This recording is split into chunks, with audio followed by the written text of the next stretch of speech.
What's up, everybody? It's your boy Bass, and I'm here to introduce you to the Bass Review series. The first video that I'm doing on Bass Review is a old movie, not too old, just like 10 or 12 years old, basically. And this movie is known as 30 Days of Night.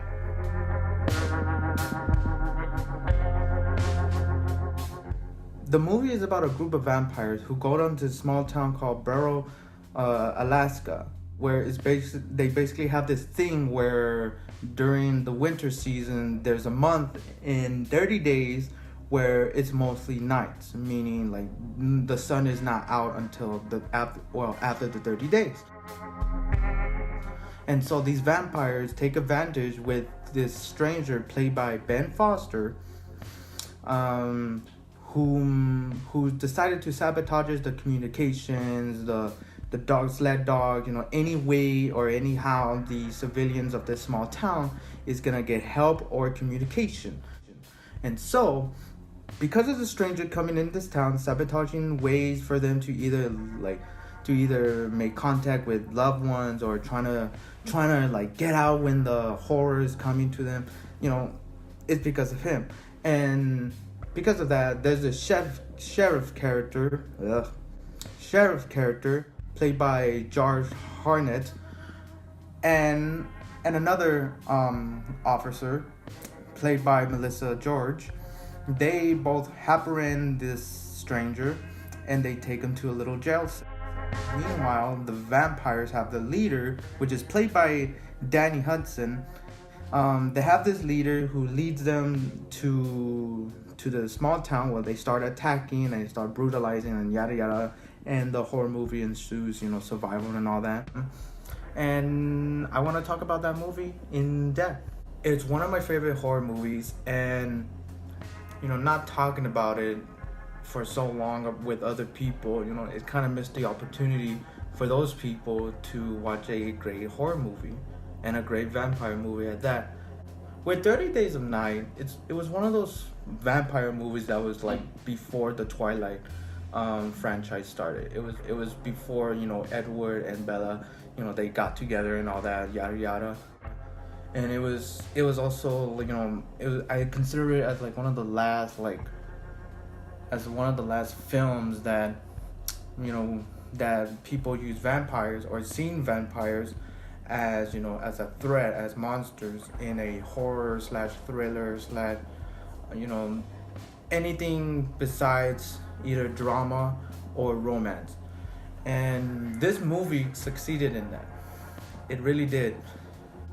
So what does this mean? Is it a good movie or is it a terrible movie?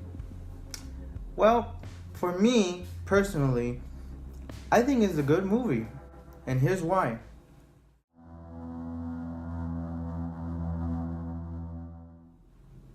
Number one, the story. The story is simple, yet it's effective. It's about a small town. It's about a group of people in the small town, which in 30 days of the month, it's mostly nights and the sun won't come out, which give the vampires the advantage. So there's a lot of horror. There's a lot of moments in suspense where they try to hide from place to place. At first it's from a house, then it's from a store, then it's from the officer's location, and horror ensues. They encounter like some vampires along the way, and at moments when some of these vampires either get the humans or the human sacrifices himself, it's really emotional, and it gives like a sad tone, since these vampires are merciless. They will not just feed on their blood and then let them live, or come back as a vampire. No, they'll just suck their blood, kill them on the spot, and make sure they do not become one of them.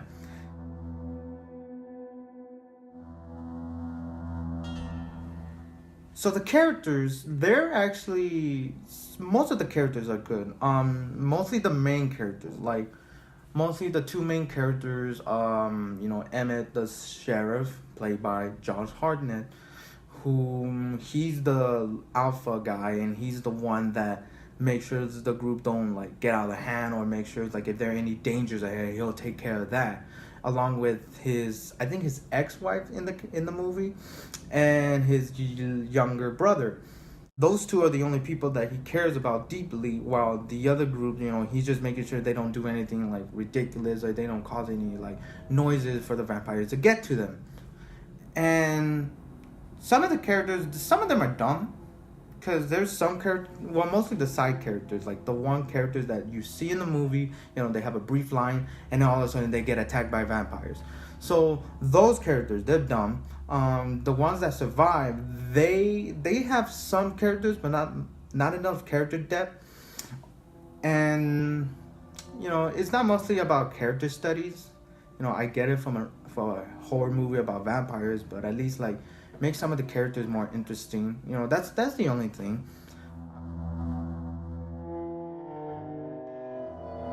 3. So the setting is, I could only describe it as Arctic, because of course they're trying to make it look cold. The color correction, the sky is a big like dark blue, and the snow is like very like, it's not too white. It has like some blue to it as well, but it's still white nevertheless. To highlight how cold it looks, and to make the movie look as if like it's the coldest place on earth. And so you're seeing these characters trying to live through this 30 days of just trying to like get by, and also trying to get away from these vampires who's trying to kill them and drink their blood. So the setting is like its own character. You cannot like forget about it. You're memorized by it. That's the only thing I could describe it as. The vampires, they're freaking scary. Like, oh my god, like, this, I don't know how to describe it. So imagine yourself at that time around 2007 or 2008 maybe, when the Twilight series came out, when the vampire like Edward from freaking Twilight comes out from an alley, and you just see a guy, a hot guy who looks pale, and that's it. You're like, oh, he's not a vampire, he doesn't scare me. But then when you see one of these vampires in an alley, and the way they look, based on the design from the graphic novel it was influenced by, then you gotta get the hell out of here. Because these vampires are so ruthless. They're so menacing looking, and they look so dead. Like, I think that's the purpose too. Like, they look incredibly dead, and when they have like blood smears all over their clothes and all that, it makes their appearance much more scarier and much more effective, because these are not like the typical vampires, because they have a lot of sharp teeth, more than any vampires I have ever seen in any medium, and they will suck you dry. And they also have like sharp and like dirty nails, and the color correction makes them look so pale, and their eyes so dark and soulless. It's really freakish, It really gets you, If you want to like to watch the movie in the dark, they're really that scary and effective. So, props to that, So based on characters, story, setting, and the monsters, I rate this movie, and I should say this, the first rating of the base reviews, I should say, is a B-. And why B-? Easy. Because like I said, the setting, the story, they're simple and effective. The vampires, Mostly the leader, played by Danny Hudson, really effective. I think he really did a good job as the leader of the vampires. But the characters, some of the characters were lacking, while others were wasted. You know, they waste a lot of potential with it. And yeah, it's a B minus. It's a good movie. I recommend you watch it, and I hope I at least introduce you to a movie you could watch. That is it for base review. It's my first episode. It's my first attempt to try to do like a actual movie review. Not just like a cinematic universe like I did with the Dark Universe, but a first time for me. Trying to be more like constructed and a little bit more professional. I hope I was, please. And I hope you like this video, subscribe to my channel to get more reviews from me. Comment down below on what you thought of the movie, and I hope you guys share the video to your friends or family, and I hope I see you guys later. And a little reminder, those vampires are ruthless.